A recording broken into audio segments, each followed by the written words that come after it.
Friends of the dais and dear students, let me first thank the Department of History to be part of this important exercise. I feel honored. But having been introduced by Ms. Singh, honestly, I have never taught Punjab. I never taught Sikh history. I taught international politics, political economy, international relations, sociology. But I lived through this moment. I am probably the only person sitting here who had the opportunity to talk to Longowal personally for hours, Bindrawale personally for hours. Say, every scholar who would come from abroad would ask my head to take him to Bindrawale for interview, and I would serve as a translator. Therefore, I, on a number of occasions, Badal, when he was in a crisis, he invited me. I'm hesitating to please guide us what we should do. So therefore, I have lived experience. No credential have been taught. But let me also tell you, I wrote one piece in 1988 on Punjab when I was not PhD. I was young, research associate, working PhD. Having lived in Punjab, watching things, I wrote one small piece on Punjab. It titled was Punjab Problem, the Subject of Dimension, which I gave to my head, presidential police. He didn't publish because of the content. See, the title, Ambi's title, what is the subtitle? Search for Unglamorous Answers. Unglamorous. Mine is uncomfortable answers. So because of the few things which were uncomfortable, because of that it was not published. He is a gentleman, very sophisticated person, unlike me, had sent it to mainstream, hoping that it would not be published. It was published. You see, the problem, the selective dimensions. Why I am telling you that. Listen to me seriously, because number two, I will share with the rest around me. I have with me an article written by a Sikh scholar, well established, Jagdish Chima, who has written that piece on the basis of interview with 16, somebody may call terrorists, others may call militants, who migrated to America illegally. Our conclusions are the same. The argument which I gave in 1988 without doing any field work, having seen things from inside, his argument are similar. That is, why, let me tell you, what is the basic fundamental question? Why people become part of such uncomfortable ethno-nationalist movements? Why people become part of such a dangerous movement? Is it a rational decision or something else? That is his question. Mine was based on the literature which was published at that point of time. Having talked to these people, I wrote like this. Anyway, let me come back to the topic. What precisely I want to speak?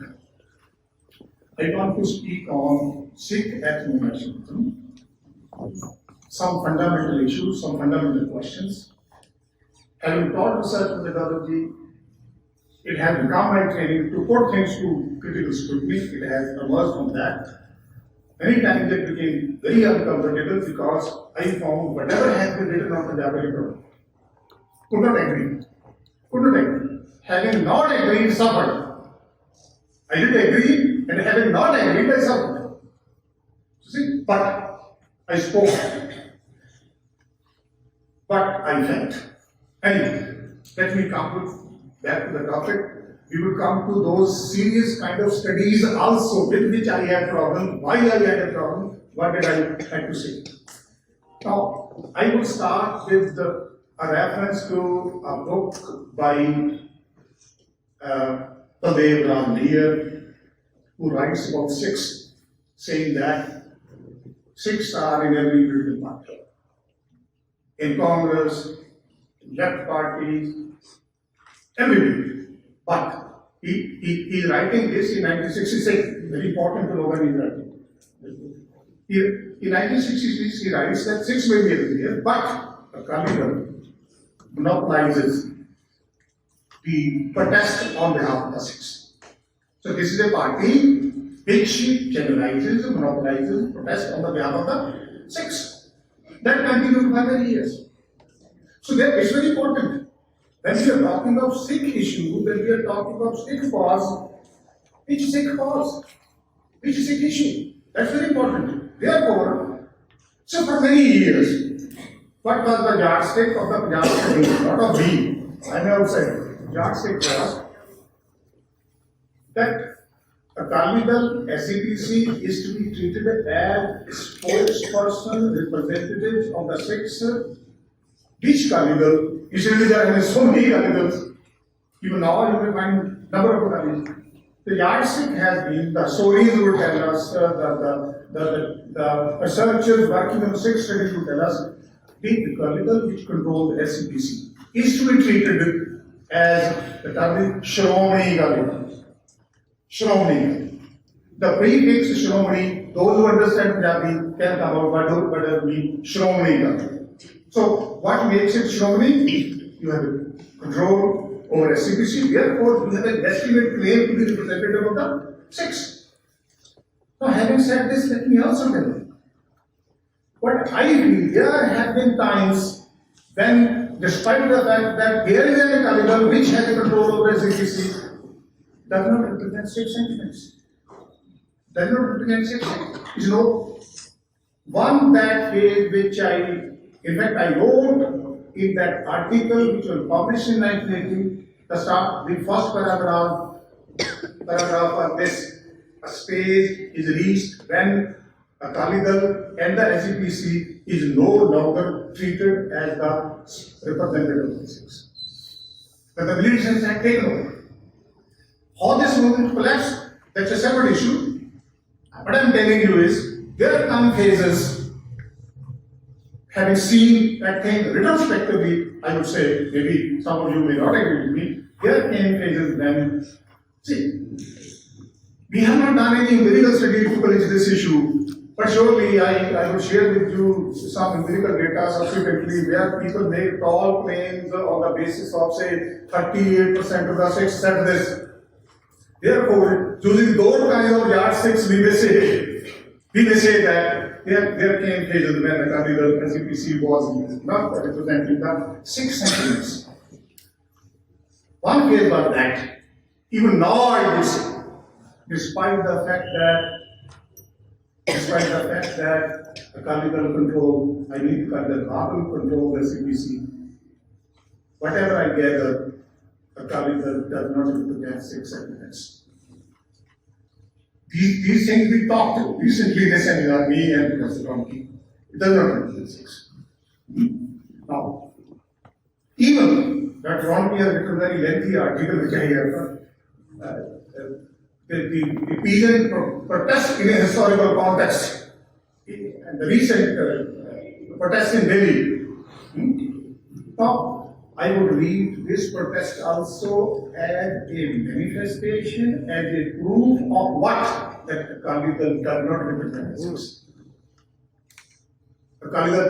So there is a context, there are reasons, we don't have time, but this much submission only, that Sikh cause, Sikh issues are treated this way, there are some exceptions. So therefore, when the Devnar Mir says this, let me add one thing more, which again may be uncomfortable. So I am talking purely for academic reason, nothing else. Then Paul Bras says that this protest is largely controlled by a particular section that is just Sikh peasantry. So, some people may not agree, but this is what, therefore I am using Paul Bras to say this. He says that this protest has been largely, is being channelized largely by this particular section of the Sikhs, that's the Jackson movement. So these are the things. Now, I will not talk about how Sikh ethno-nationalism evolved. You are students of history, so many people have written on this. Some people would say Sikhs acquired a separate identity right from the time of Guru Nanak. Others would say the creation of Khalsa in the beginning of it, in the end of the 17th century or in the 18th century. Still others would say, look, Harjot Rai he said that till late 19th century, things were fluid, things were mixed.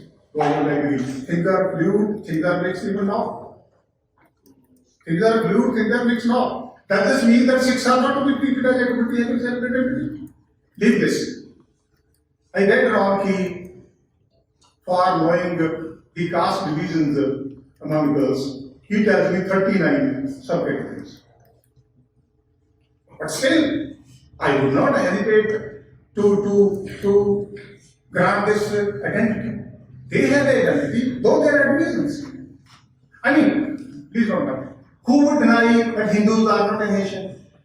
But does this mean that Hindus don't have divisions? There are divisions. We don't have any hesitation to say that they are a nation, but there are divisions. So, divisions should not.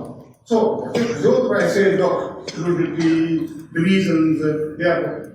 On serious note, one of the first articles I read in Economic and Political Weekly as to why Sikhs are not to be treated as constituting a separate, distinct ethnic group was by my own teacher, Professor K. He says this, look, Sikhs are divided into so many categories. How can we treat them? So you are students of history, look at the history. Power, I'm not using term state, has never been away from the Sikh mind. Why should it be? See, power doesn't mean that you want a separate state. Power means you have issues.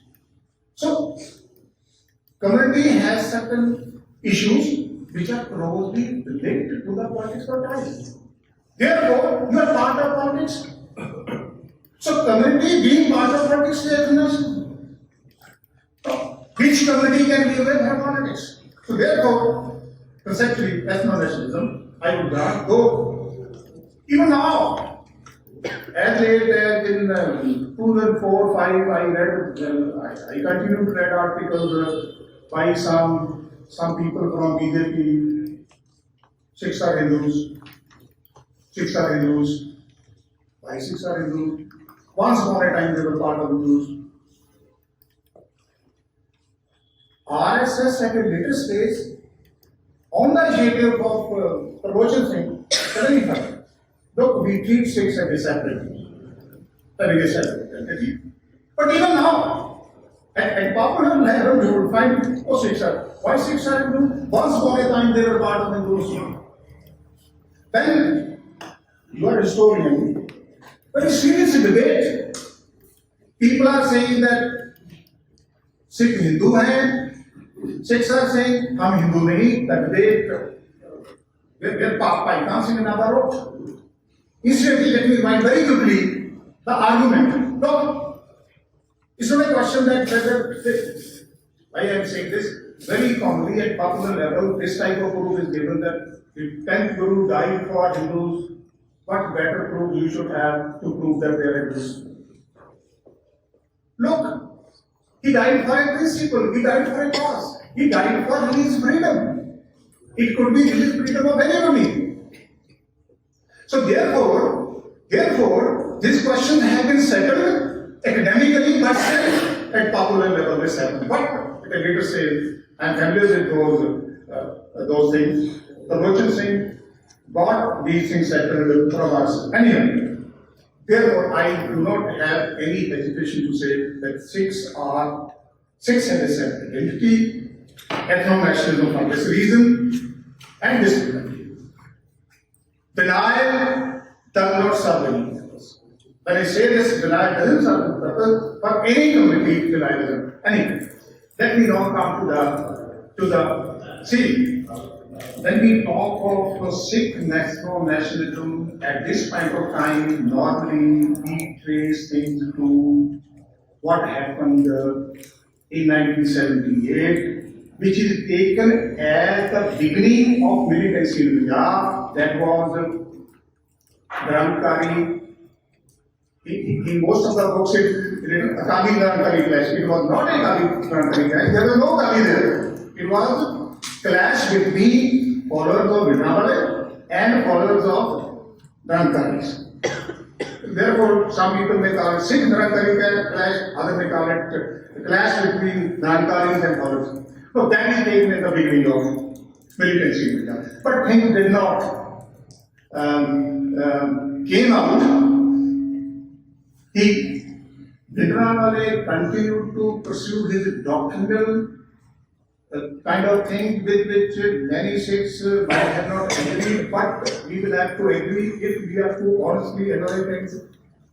He had an appeal among some sections of the society. When I say some sections of the society, I mean sections.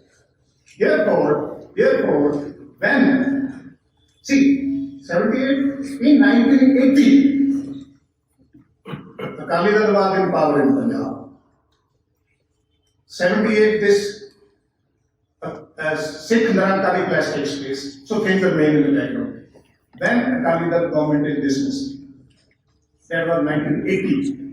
Akali Dal also picks up agenda similar to the one which Bhindranwale had picked up. What was that?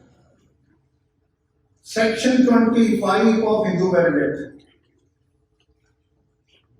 You might have read somewhere, you might have heard of that Akali Dal government used to torn the pages of Indian Constitution. They continue doing this for many years. What is that? See, the explanation to the word Hindu is, Hindu means Sikhs, G.N.D.U. That was a, see, what I am saying is, Akali Dal jumped into the fray only when the government was dismissed, picked up an issue which was very subjective, and incidentally which was never talked about subsequently. Where that issue is gone, no one knows. But Akali Dal comes into the picture. Then subsequently, they pick up what is called Tarjul Morcha. That is 19. See, Akali Dal had submitted a demand charter to the government consisting of 15 demands. The river water issue was one of them. Many village demands in 1981. After the dismissal of Akali Dal, then launched. Now, they launched Morcha in April 1982, opposing December 1981 tripartite agreement distributing Ravi Vyas waters among 3 states, Punjab, Haryana, Rajasthan, and the rest of the thing. To which Akali Dal was opposed. Then Morcha was shifted to Amritsar. Now, here, when Akali Dal shifted Morcha from Kapuri district Patiala to Amritsar, they merged their Morcha with Bhindranwale, who was already running a Morcha from Darwasa. So then a different Morcha takes attack in different. See, when Bhindranwale becomes part of the Morcha, I have been insider to these things. Say Longowal, though technically is victim of Morcha, Bhindranwale is part of that struggle. They would address the Sikh congregation from a place called Manji Sahib near Golden Temple jointly. A stage was reached when no one would listen to Longowal. I remember very vividly, few days before the attack on the Golden Temple, my teacher, Professor Kunal, said, I want to take you to Longowal. I said, why? He said, I have an information that the government is going to attack Golden Temple. You want to share with the Akali Dal president? We shared with him. He was sitting on a desi Manjara Banda. No one with him, everyone listening to him. How this stage was reached, that's a different story. But the point which I am making is, there was a stage when Akali Dal was totally marginalized. There was a stage when every Sikh would listen to Bhindranwale. He had sway, he had appeal. You may agree with him, you may disagree with him, you may like him, you may dislike him. It's a destiny. So therefore, then comes a stage. So Sikh ethno-nationalism takes the form of militancy, some people call it terrorism, others call it militancy, that's a very subjective kind of thing, deep dive. Then there came a stage, then people started withdrawing from it. Why the people having supported this movement to that extent withdrew, to that we have different answers. Here I would quote three books. One written by my teacher, Prof. S.K. and two of his colleagues. They write, see, what was the question with which they went to the people to know, but what precisely they wanted to know, why they were conducting this? They wanted to know how this Sikh struggle was perceived by the people. So therefore they went to the people to know from them how they perceived this Sikh struggle. So they went to the people. Having gone to the people, they concluded, no one was Bhagavatam, this is what they say. They had no worldview, this is what they say. The precise words they use, Shaukiya, Viller, fun. Therefore, they formulated the theory called fun theory. And the figure which they gave is that they found 38% of the people with whom they conducted the interview not having any worldview there, which means Punjab militancy rose to a level, to whichever level it rose, without anything, if they are interested. People became militant just for the sake of fun. Glamour. Glamour is also other word. So fun, glamour, shaukiya, vigor. These are the words. Now, let me now share with you two books by very prominent scholars. Instantly, we have a tendency to worship or to admire somebody who. There's a lady called Joyce Pettigrew. She wrote a book in 1978. The first book she wrote was in 1978. The title is Noble Roverman. Roverman. See, basically it's a study based on fieldwork conducted in 4 constituencies. I belong to that. Low, Kanna, Sarandar, Payal. And she concludes this. The Jats, what is important for Jat according to herself, divided into groups. No ideology, no worldview, no thinking. What matters for Jats? So they are ready to do anything for themselves. Community welfare has no place, is what she says. Community welfare has no place. She wrote another book recently, title is different on this militancy. That is, how militancy ended. साढ़े लोगों को बताता ना militancy कितना ended. So वो क्या कहती है? The worldview of the militants did not gel well with the welfare of the community. Okay, viewed singing, it's a revolution.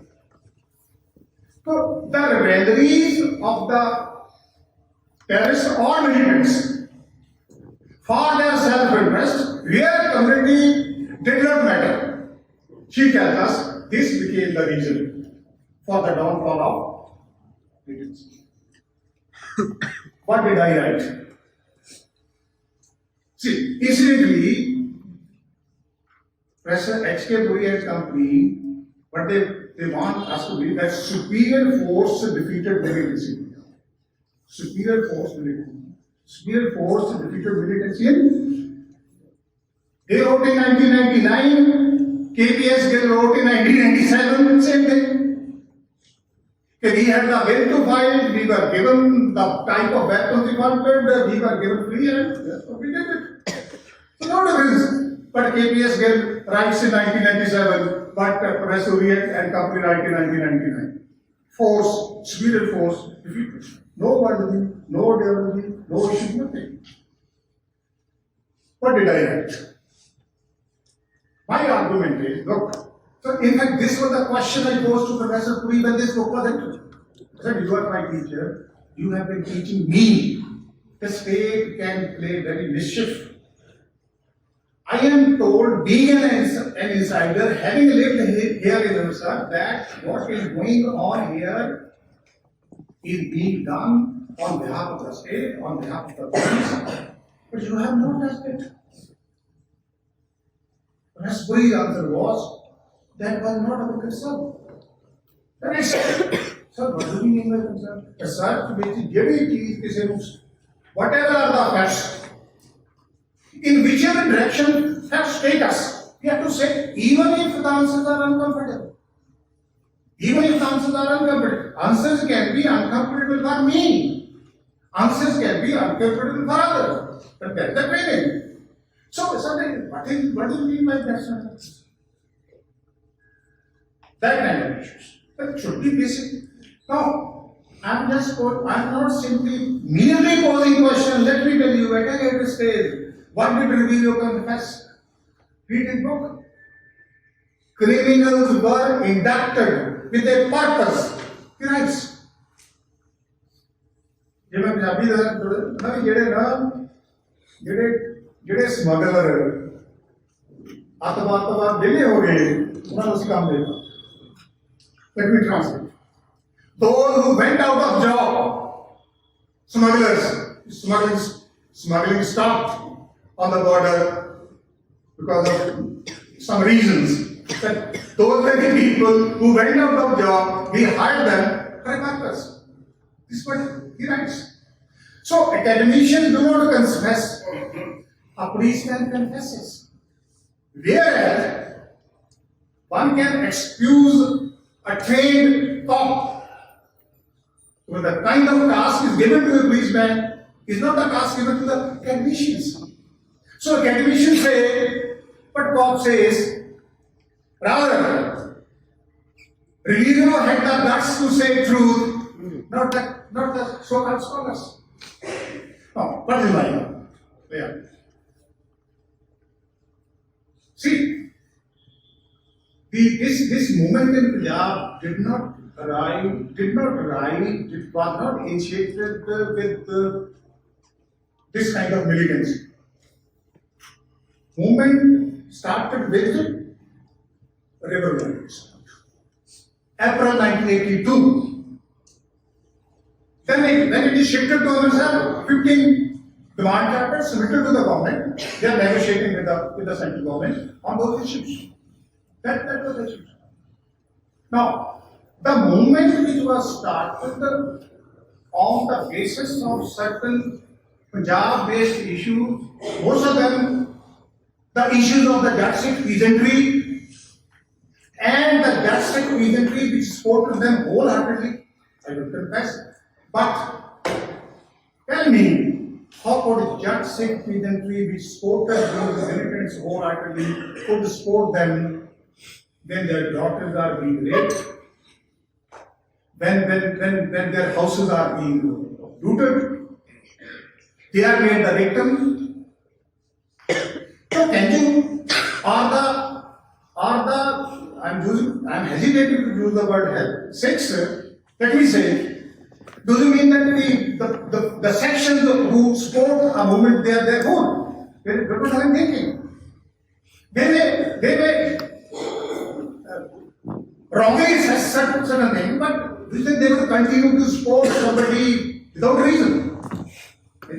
So there must be reason why they supported. There must also be reason why they refused.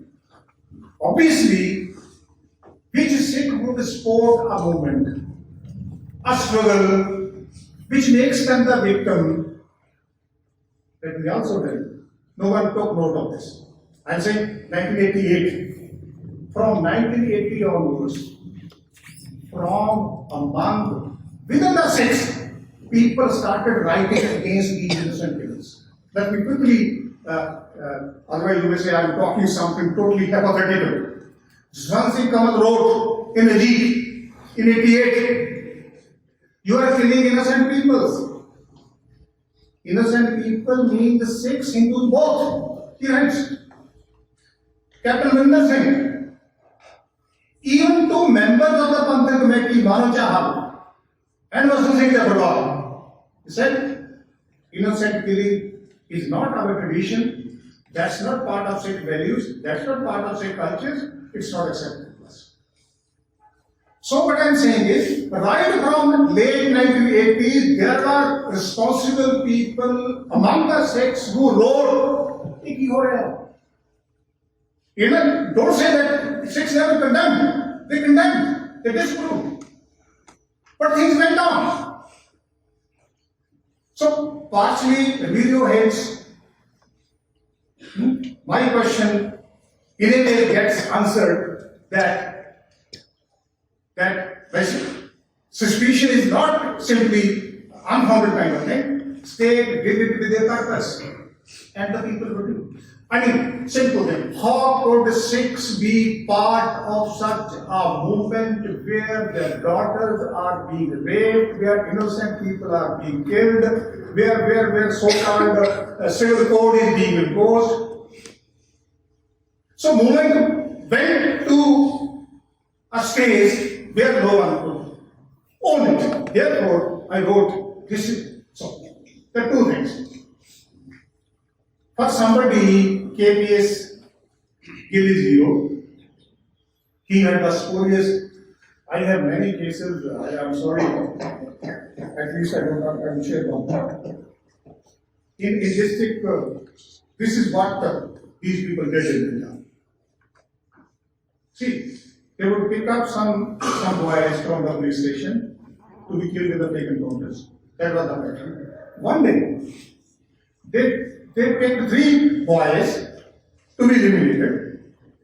So when they went to a more place, one of the 3 ran away.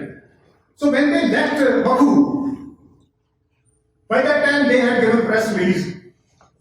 Press release, पहले देखता मुंडे में लेके बाच गए, पूरा chip काट गया. So look, we have given the release to the press that the 3 terrorists have been killed in the encounter. One of them had ran away. What should we do?